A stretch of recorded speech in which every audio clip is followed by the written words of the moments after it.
Би Өмнөд Солонгосын Пёнтек хотод Кэмп Хамфрис Америк нэгдсэн улсын армийн баазад нүүбийн командаллын бодлого төлөвлөгөөний хэлтэст бодлогын ахлах зөвлөхөөр ажилладаг.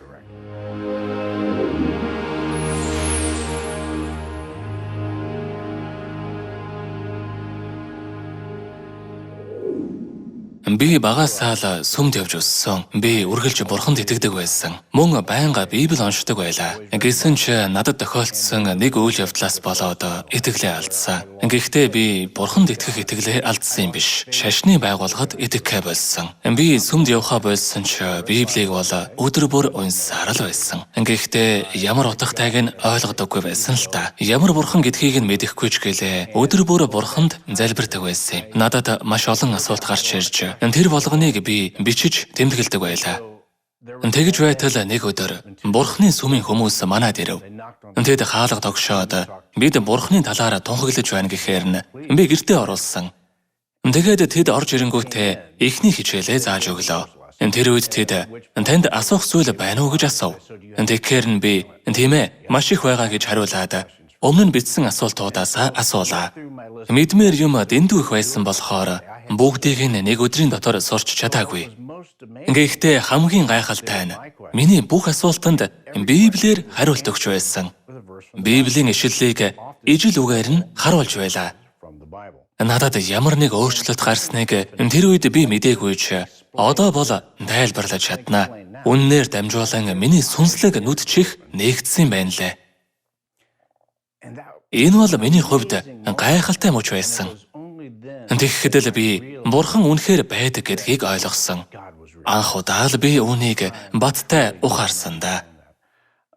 Тиймээс үргэлжлүүлэн судалж, Библи уншиж, бурханы үгээ судалснаар бурханыг таньж мэдэн миний итгэл баг багаар өсөх болсон. Тэгээд би бурханы үгээ судалсаар эцэст нь 2 дугаар Есүс ан санхун Христийн талаарх үннийг мэдэж авсан. 2000 жилийн өмнө анхны Есүс ирсэн шиг зөгнөл дагуу 2 дахь ирснийг нь ухаарсан. Үнэн дээр би үүнийг зөгнөл гэдгийг ч мэдээгүй байсан ч тэр үед л 2 дугаар Христийн талаар тодорхой ойлгосон.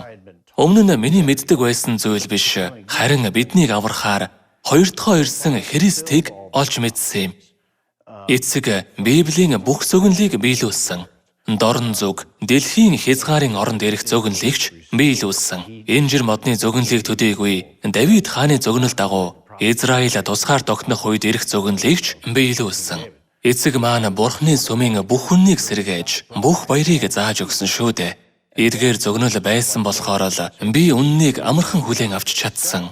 Учир нь би өмнө нь явж байсан сүмдээ Библи заахтаа бидний хийдэг зүйл яагаад Библиэд зааж байгаагаас өөр байдгийг тайлбарлах гэж цагийн хаан 90% зарцуулдаг байлаа. Харин бурхны сүмийн хийдэг бүх зүйл Библиэд байдаг. Хүмүүс та яагаад үүнд итгэдэг юм бэ? Яагаад баяр тэмдэглэдгийг? Яагаад 7 өдөр мөргөлд явдаг юм бэ гэж асуувал бид Библи нээгээд хариултыг нь өгч чадна.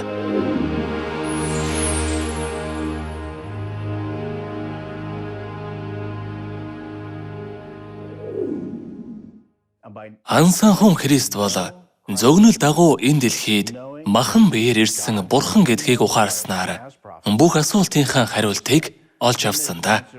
Библийн эхнээс дуустал судал бол бурханы дүр төрхийн дагуу эрэгтэй эмэгтэй хүн бүтээгдсэн гэдгийг мэдэж болно. Эцсийн үед сүнс болон сүйд бүсгүйгээс амийн ус авна гэдгийг бид мэднэ. Үүнийг хэн ч бидэнд тайлбарлаж өгөөгүй байсан. Харин Библиэд их бурхны талаар маш тодорхой байдаг.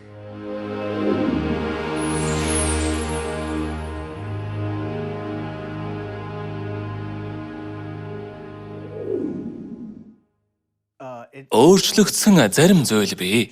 Цаашид амьдралаа хэрхэн авч явах ёстой тухайд ч надад олон өөрчлөлт гарсан. Ажилдаа хандах хандлага маань өөрчлөгдсөн. Жишээ нь миний ажилтай холбоотойгоор бид Солонгосын хойгт учирч болзошгүй аюул занал хийллийг зогсоох шийдвэр гаргах ёстой. Заримдаа үхэл амьдралыг шийдэх ёстой үе гардаг.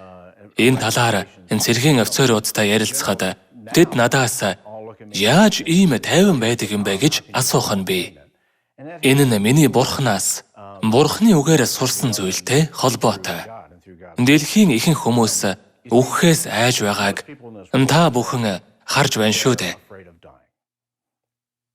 Гэвч үнэндээ тэд үхэхээс айдаг гэхээс илүү мэдэхгүй байгаа ирээдүгээс айдаг. Үгсний дараа юу болохыг мэдэхгүй учраас айна. Гэсэн ч үннээр дамжуулан Бурханыг мэддэг болсноор Бурхан надад мөнх амьдрал, мөн бид Тэнгэрийн хаанчлал руу явж байгааг зааж өгсөн. Тиймээс би өөрийнхөө ирээдүг мэднэ. Миний хувьд юу хүлээж байгааг би мэднэ. Өнөөгийн дэлхийд улс орнууд хоорондоо дайтаж, энд тэндгүй хар салхи, өлсгөлэн болж байна. Үнэндээ эдгээр нь Библийн зөгнөл дагуу болж байгаа ч хүмүүс одоо болоод байгаа үйл явдлуудаас айж байна. Би зөгнөл биелж байгааг харж байгаа болохоор айдаггүй. Мөн би үхлээс айдаггүй. Би эцэг эрхийг тэсэн ядан хүлээж байна. Олон хүмүүс би Бурханыг олсон гэж хэлхийг нь их сонсдог. Яг үнэндээ бол бид Бурханыг олсон юм биш. Харин Бурхан биднийг олсон. Бурхан намайг үнэн рүү хөтөлсөн. Миний үүрэг бол энэ сүүлчийн үед сайн мэдээ тунхаглах. Тиймээс амьдралынхаа туршид би Библиэр, үйлдэлээр эсвэл амьдралын хэм маягаараа дамжуулан Бурханы үгийг хуваалцах боломж болгон нөхцөл байдал бүрийг ашиглах болно. Ингэснээр би Бурханы үннийг олон хүнд хуваалцаж, тэднийг ариун Сион ууланд буцаан авчирч, бүгд хамтдаа Тэнгэрийн хаанчлал буцаж явахыг хүсэж байна.